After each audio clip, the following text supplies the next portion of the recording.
Hi అండి, అందరికీ welcome to one more blog. ఈరోజు అయితే నేను అస్సలు నాకు నచ్చని క్యాబేజీ వండుదామని చెప్పేసి తీసుకొచ్చాను. నాకు నిజంగా చిన్నప్పటి నుంచి అస్సలు క్యాబేజీ అంటే అస్సలు ఇష్టం ఉండదు. మీకు కూడా క్యాబేజ్ అంటే ఎవరికి ఇష్టం ఉండదో వాళ్ళు ఒకసారి ఇది ట్రై చేయండి నాలాగా. పచ్చిమిర్చి, ఉల్లిగడ్డలు ఇలా సన్నగా తరిగి పెట్టుకోవాలి. అండ్ కావాల్సినంత కొంచెం కరివేపాకు కూడా తీసుకోవాలి. ఫస్ట్ పచ్చిమిర్చి, ఉల్లిగడ్డలు అండ్ కరివేపాకు అన్నీ కలిపి కొంచెం పచ్చివాసన పోయే వరకు కలుపుకోవాలన్నమాట. సిమ్లో పెట్టుకొని చేసుకోవాలి ఇదంతా. తర్వాత వచ్చిన తర్వాత ఇంకా మంచిగా నీట్గా కడుక్కున్న క్యాబేజీ ఏదైతే ఉందో చిన్నగా కట్ చేసింది చిన్నగా తురుముకోవాలన్నమాట. అది దీంట్లో వేసుకోవాలి.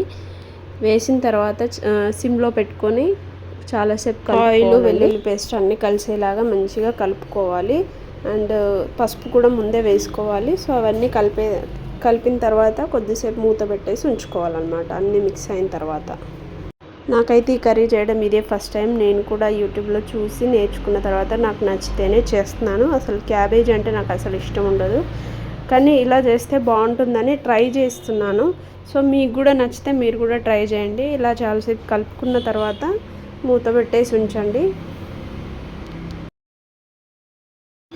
ఇలా మధ్య మధ్యలో కలుపుతూ ఉండాలి. అండ్ ఇది పొయ్యి మీద పెట్టేసి ఇంకా నేను మిగతా వర్క్ చేసుకుంటున్నాను అనమాట. ఇంకా బౌల్లో క్లీన్ చేసుకోవాల్సినవి, గ్లాసులు అవన్నీ తోముకోవాల్సినవి ఉన్నాయని తోమేస్తున్నాను. సో ఈరోజు కొంచెం ఫ్రీగానే ఉన్నాను కాబట్టి వీడియో తీసుకుంటూ కుక్ చేస్తున్నాను. నవీన్ ఉన్నాడు కాబట్టి పిల్లల్ని చూసుకుంటున్నాడు. సో అందుకనే నేను కొత్త రెసిపీ నాకు లేట్ అవుతుంది ఆయన తెలిసి కూడా నేను ట్రై చేస్తూ ఉన్నాను అనమాట. సో ఇంకా అసలు క్యాబేజీ ఇలా వండాలని థాట్ నాకు కూడా రాలేదు. బట్ ఎలా అయినా ఫ్రై చేసుకొని తిందాంలే అనుకొని కొన్నానమాట నేను. సో ఫైనల్గా ఇలా ట్రై చేస్తూ ఉన్నా, కానీ బాగా వచ్చింది. వీడియో మొత్తం మీరు చూస్తే మీకు అర్థమైపోతుంది. సో ఇలా సిమ్లోనే పెట్టుకొని ఒక 2-3 టైమ్స్ తీసి కలుపుకోవాలి. నూనెలో బాగా వేగిన తర్వాత అప్పుడు కారం వేసుకోవాలండి. కారం అవన్నీ వేసుకొని మీ దగ్గర ధనియాల పొడి ఉంటే అది కూడా వేసుకొని చూసుకోవచ్చు. అండ్ ఆ తర్వాత కారంతో మంచిగా మిక్స్ అయిన తర్వాత నూనెలో కారం పచ్చివాసన అవన్నీ రాకుండా కలుపుకోవాలి. కారం పొడి వేసుకున్నాను నేను ఇప్పుడు. సో అది కూడా మంచిగా అంతా మిక్స్ అయ్యేలాగా కలిపి సిమ్లో పెట్టుకోవాలి. సిమ్లోనే పెట్టాలి, ఎందుకంటే ఫ్రై చేసినప్పుడు సిమ్లో లేకపోతే కర్రీ మొత్తం మాడిపోతుంది అనమాట. సో అందుకని చిన్నగా మంట పెట్టి సిమ్లోనే ఉంచుకోవాలి. ఇప్పుడైతే నేను కర్రీ వేసేసాను. ధనియాల పొడి వేసుకోవచ్చు ఉన్నవాళ్ళు, నా దగ్గర లేదు కాబట్టి నేను వేయలేదు. సో నా దగ్గర ఎక్కువ ఏం ఐటమ్స్ ఉండవు, ఎందుకంటే మా దగ్గర ఎక్కువ యూస్ చేయను నేను ఏవి. సో రెగ్యులర్గా ఇంట్లో ఉండేవే యూస్ చేస్తాను. సో ఇలా అవుతుంది, మొత్తం మిక్స్ అయిన తర్వాత ఇలా అవుతుంది. అయిన తర్వాత దీంట్లో మనం ఎగ్గు పగలగొట్టి వేయాలన్నమాట. ఎగ్ పగలగొట్టి వేసిన వెంటనే కలుపుకోకూడదు.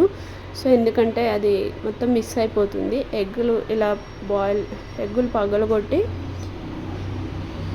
ఇలా వేసుకోవాలి. వేసుకున్న తర్వాత ఒక మూత పెట్టేసి కప్పుకోవాలన్నమాట. తర్వాత కొంచెం ఉడకగానే తీసి కలిపితే బాగుంటుంది. వేయగానే కలిపేస్తే సో ఎంత స్మెల్ వస్తుంది, ప్లస్ టేస్ట్ కూడా ఉండదు. ఇలా అయితే వస్తుంది. నేనైతే ఒక 3 ఎగ్స్ వేసాను. మీరు కర్రీ క్వాంటిటీని బట్టి వేసుకోవచ్చు, ఇంకా ఎక్కువ ఎగ్స్ కూడా వేసుకోవచ్చు. మీకు ఎగ్ ఎక్కువ ఇష్టం ఉంటే ఎగ్ క్వాంటిటీ కూడా వేసుకోవచ్చు.